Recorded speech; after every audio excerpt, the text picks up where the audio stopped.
نے عمران خان کو کہا کہ سڑکوں پہ کیا مارے مارے پھر رہے ہو، میرے پاس لے کے آؤ پٹیشن، میں سنتا ہوں۔ مانیٹرنگ جج لگایا گیا، وہ اس مقدمے کے لیے لگایا تھا، لیکن لگتا ہے کہ وہ تاحیات مانیٹرنگ جج لگ گئے ہمارے اوپر۔ تحریک انصاف سپریم کورٹ کی رجسٹری میں درخواست لے کر گئی، چھٹی کے دن رات کو رجسٹرار گھر سے بھاگا آیا، اس نے کہا جی پٹیشن کدھر ہے؟ تحریک انصاف کے لوگوں نے کہا کہ پٹیشن تو ابھی تیار نہیں ہوئی، اس نے کہا ہم یہاں بیٹھے ہیں، آپ پٹیشن تیار کریں۔ اسی عدالت نے صداقت اور امانت کا سرٹیفکیٹ دیا، کہاں ہے آج وہ صداقت اور امانت کا سرٹیفکیٹ دینے والا؟ چہرہ دکھانے کے قابل نہیں ہے کسی کو۔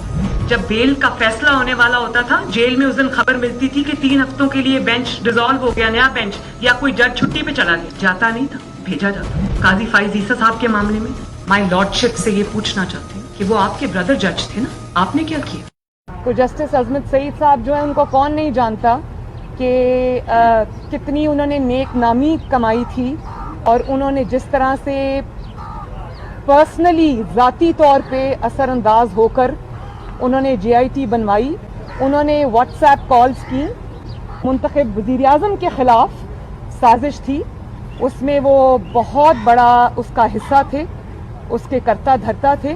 مارشل لا نہیں لگاتے تو آپ کے کم بختوں نے جوڈیشل مارشل لا لگا دیا ہے کہ آج ملک جس انتشار کی لپیٹ میں آیا ہوا ہے، ملک نے جو کرائسس جنم لیا ہے، وہ زمان پاک سے کم اور عمر عطا بندیال کی کرسی سے زیادہ جنم لیا ہے۔ ثاقب نثار کو تو پوری قوم جانتی ہے، لیکن آپ کا ثاقب نثار سے بڑا مجرم جو چھپ کے گھر میں بیٹھا، اس کا نام ہے جسٹس آصف سعید کوسہ، اور مظاہر علی نقوی جس کے خلاف غبن کا کرپشن کا ریفرنس گیا ہوا ہے، لیکن اس پہ سانپ بن کے بیٹھے ہیں۔ شرم کرو عمر عطا بندیال، شرم کرو۔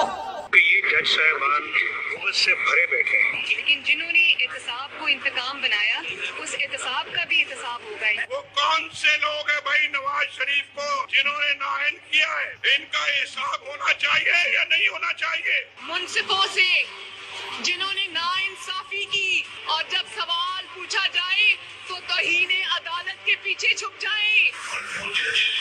ہمارے خلاف اس طرح کے فیصلے دیں اور ہم سر تسلیم خم کر لیں، نواز شریف اس کو چیک نہیں کر سکتے۔ 5 لوگوں نے نواز شریف کو رسوا کر کے اس دفتر سے باہر نکال دیا۔ ہر کیس جس میں عمران خان کا فائدہ اور نقصان ہو، وہ 3 آدمی سننے کے بس اور کوئی نہیں ہے پاکستان میں۔ یہاں پشاور میں سارے فیصلے ایک ہی جج کرے گا، جیسے لگتا ہے کہ اس کا جج نہیں ہے، اس کی پارٹی کا رکن ہو۔ موجودہ بینچ ہے، اس میں جو معزز جج صاحبان بیٹھے ہیں، ان جج صاحبان کا ہمارے متعلق جو ان کے خیالات ہیں، ان سے بھی کوئی نہ واقف نہیں ہے، نہ ہم نہ واقف ہیں۔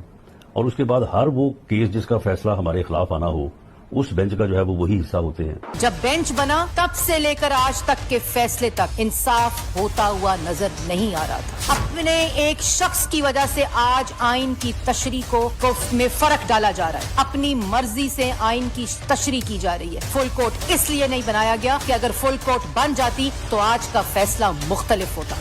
آپ کے علم میں ہے کہ جس دن جو ہے وہ نواز شریف کو ڈسکوالیفائی کیا گیا تھا، بینچ میں بیٹھے بعد جج صاحبان کی فیملی جو اوپر گیلری میں بیٹھی تھی، اور انہوں نے وہاں پہ نعرے بلند کیے تھے، اور یہ چیزیں بعد میں میڈیا میں بھی۔ اگر کچھ لوگ غیر جانبدار نہیں ہوں گے، اگر اس کے سہولت کار پیچھے نہیں ہٹیں گے، تو ہمیں بتا دیں ملک کون چلائے گا۔ ہمارے وزیر آباد کے کیس میں ایک لڑکا، وہ غریب ہے، صرف اس کا یہ قصور ہے، 2 مہینے اس کو حبسے بھیجا میں رکھا گیا، اب گرفتاری ڈالی ہے ہفتہ پہلے۔ تب تو کسی نے نوٹس نہیں لیا تھا، تب تو نہیں کہا تھا کہ آئی جی اسلام آباد پیش ہوں، آئی جی پنجاب پیش ہوں۔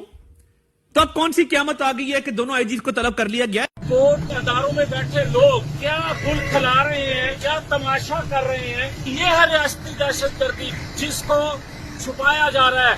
تو میں جو کہتا ہوں، میں ایک عوامی نمائندہ ہوں، میں نے کہا ہے۔ تو جس طرح میچ فکسنگ